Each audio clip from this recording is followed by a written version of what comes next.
Radha was sitting on a rock looking at her wristwatch again and again. The evening suddenly turned into darkness, and the huge mountains suddenly became scary. Radha once again looked at her wristwatch and could hear the church bells ringing at a distance and lights fading away. Her heart was pumping faster than usual, as if unknowingly she was anticipating something bad to happen. Radha got married this morning with Rohan, against her parents' will. She wanted to visit her parents and tell them that they were wrong about Rohan.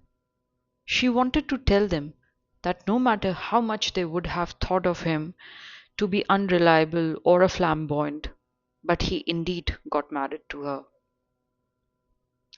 While she was thinking about all this, she realized that her heartbeat is increasing with every passing second. And just then, few rocks rolled down to her feet, and she could hear someone walking towards her. She turned around and saw it was Rohan. She smiled at him, but Rohan was looking stressed and agitated. Radha was surprised to see him alone. Rohan's two friends, Amit and Raghav, were supposed to join them for dinner tonight to celebrate the evening. They are not coming, Rohan said. They don't approve of our marriage either. They even tried to stop me from coming here. Rohan sounded disheartened. Both of them slowly started walking towards the homestay which Rohan had booked for them. The evening with the growing darkness started to become very cold and freezing. Radha was not new to this Himalayan weather, but still in her heart she was not feeling the happiness and excitement of a marriage and first night with Rohan.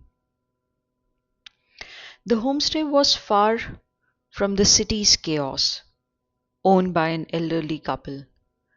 They even decorated their room with some flowers. Radha's heartbeat was still rising.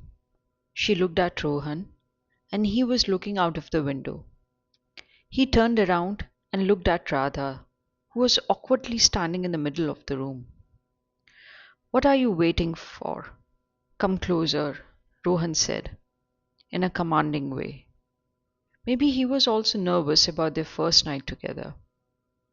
Radha tried to start a conversation to ease the tension, but Rohan moved towards her and hugged her.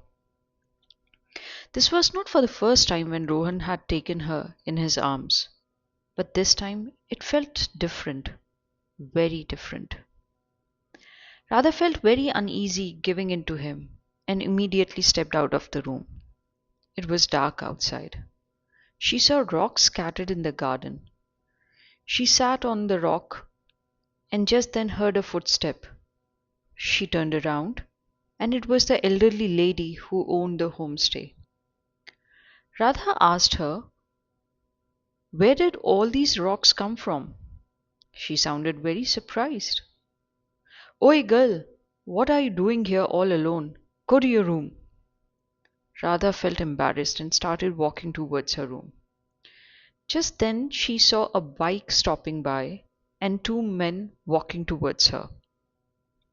It was Raghav and Amit.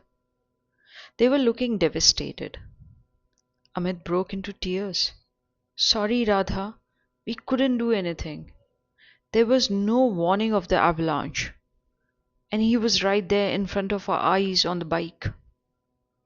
Raghav broke into tears. Radha stood frozen up to the spot. What were they talking about?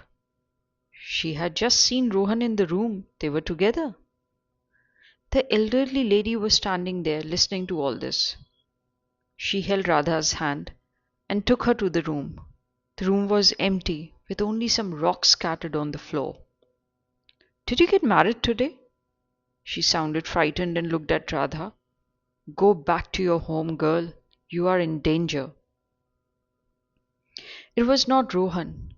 It was Runia, a Himalayan ghost who attacks brides if they are left alone on their wedding night and tries to sexually abuse them. Runias are also known to kill the victims by causing avalanches. Runias. Have you ever heard of them?